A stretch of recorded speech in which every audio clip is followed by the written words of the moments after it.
하나님의 말씀은 히브리서 5장 7절에서 10절. 우리 함께 봉독하겠습니다.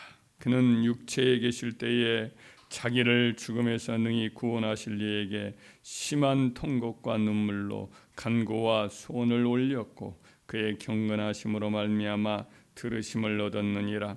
그가 들으시면서도 받으신 고난으로 순종함을 배워서 온전하게 되셨은즉 자기에게 순종하는 모든 자에게 영원한 구원의 근원이 되시고 하나님께 멜기세덱의 반차를 따른 대제사장이라 칭하심을 받으셨느니라. 아멘.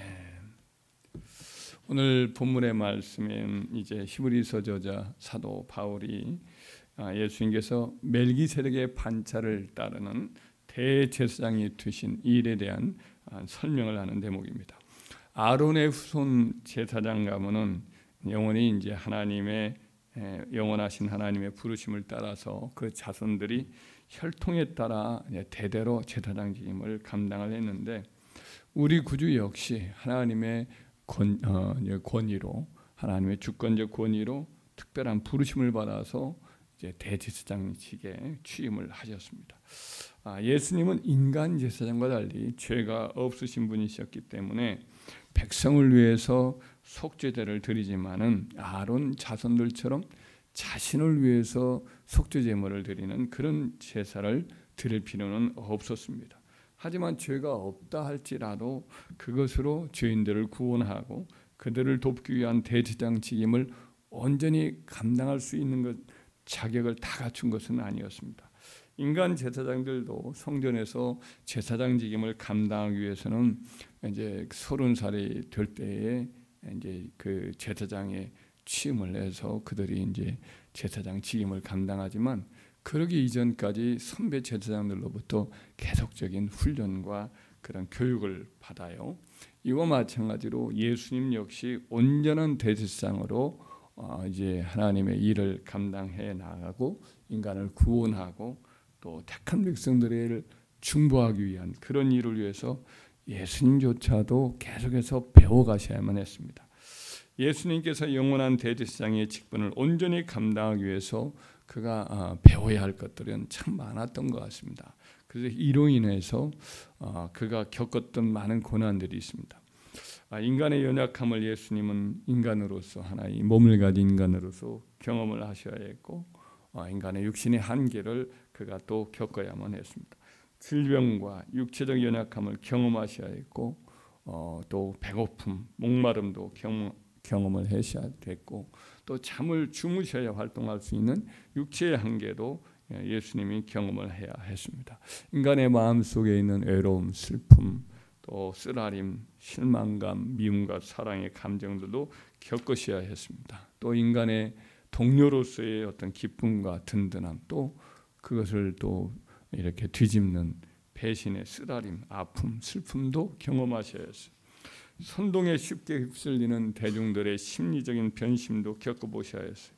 아담 이래로 타락한 인간의 마음속에 어둠의 영들이 간교하고 집요하게 악의 활동을 이어오는 것도 가까이에서 예수님이 지켜보면서 그 악의 실체를 경험을 하셔야 했습니다.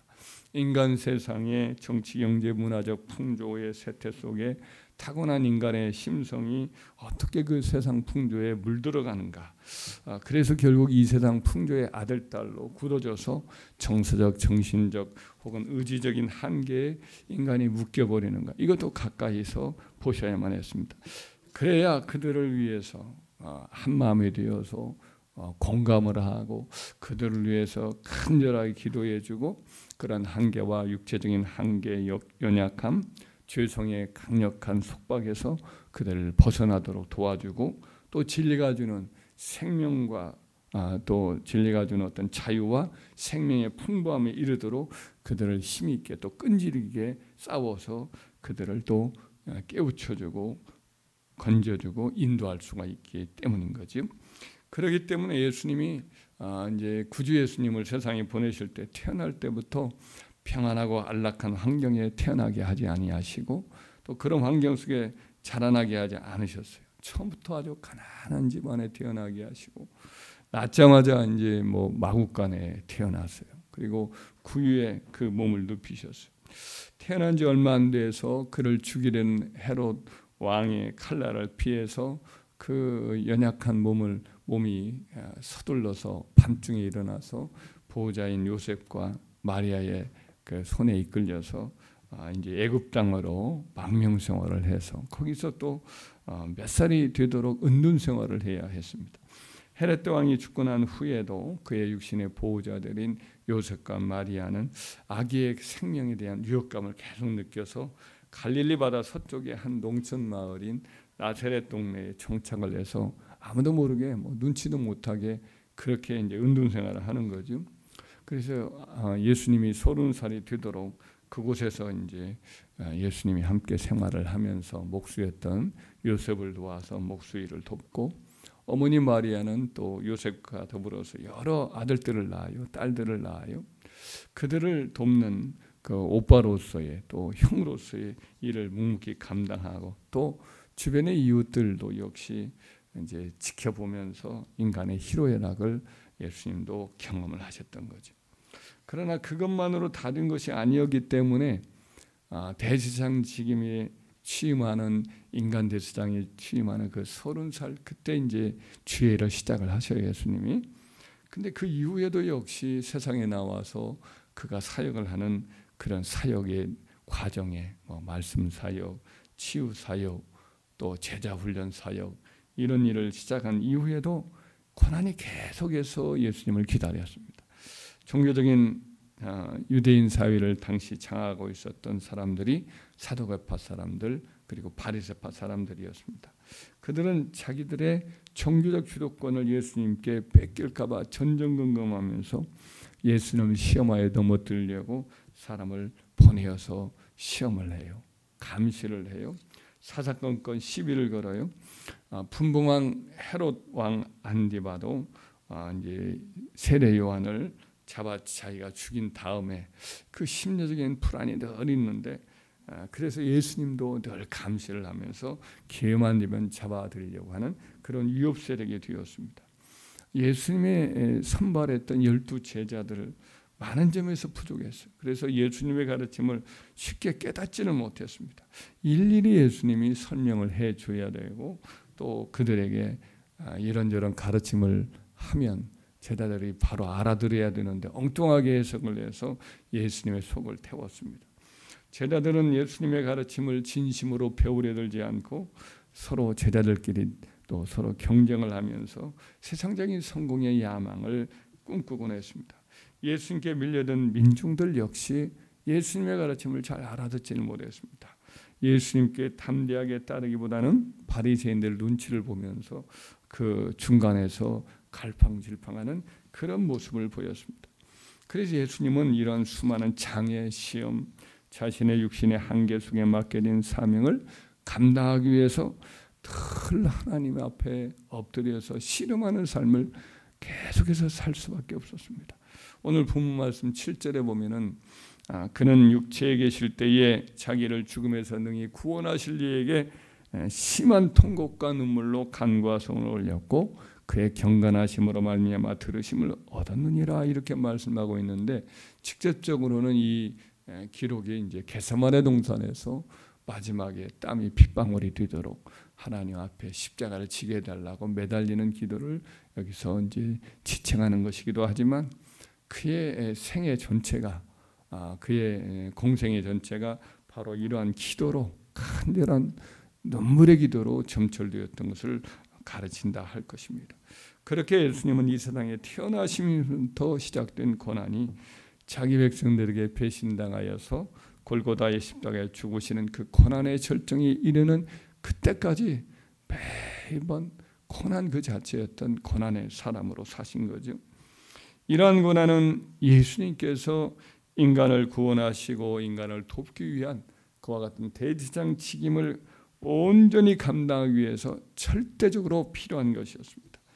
이는 그 고난을 통해서 그가 인간과 세상을 더 깊이 알아가고 체험적으로 예수님을 알아가고 인간 앞에서, 하나님 앞에서 간절히 인간을 구원하기 위해서 기도함으로 그 문제를 당신의 품에 안고 죄인된 인간을 구원하고 그들을 살리기 위한 그 능력을 얻으시기 위함이었던 거지요.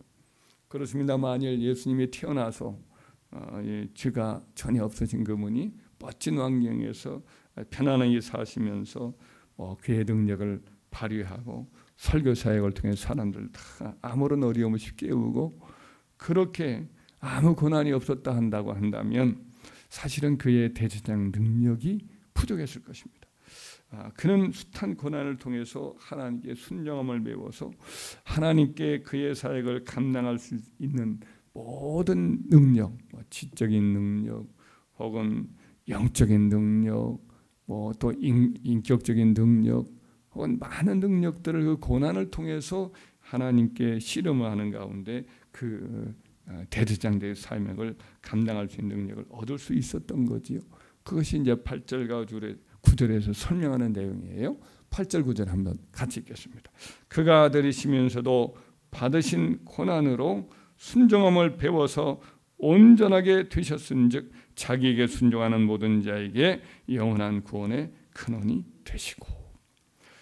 그렇습니다. 우리 구주 예수님께서 지상에서 받으신 그 모든 고난을 통해서 예수님은 배워가심으로써 죄인을 구원하고 또 죄인을 중보하는 영원한 대제사장 책임을 온전히 감당할 수가 있었던 거죠. 그가 만약 배우지 않았다고 한다면 온전해지지 못했을 것이고 우리도 구원받지 못했을 것이 분명합니다.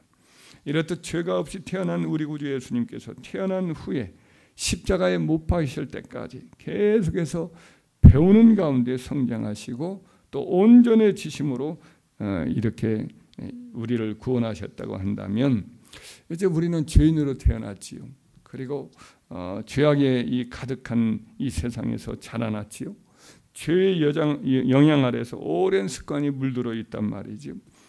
그래서 우리가 하나님의 은혜로 주 예수 그리스도를 믿게 된 이후에 계속해서 성령 안에서 영적으로 성장하기 위해서 배우지 않는다라고 한다면 얼마나 무능력한 옛사람의 모습으로 계속 남아있겠어요. 어떻게 하나님의 귀한 사역에 우리가 동참할 수가 있겠고 거듭난 우리 영혼이 죄와 세상을 온전히 이기면서 다른 영혼들을 살리고 세상을 변화시키는 사명을 우리가 감당할 수가 있겠어요.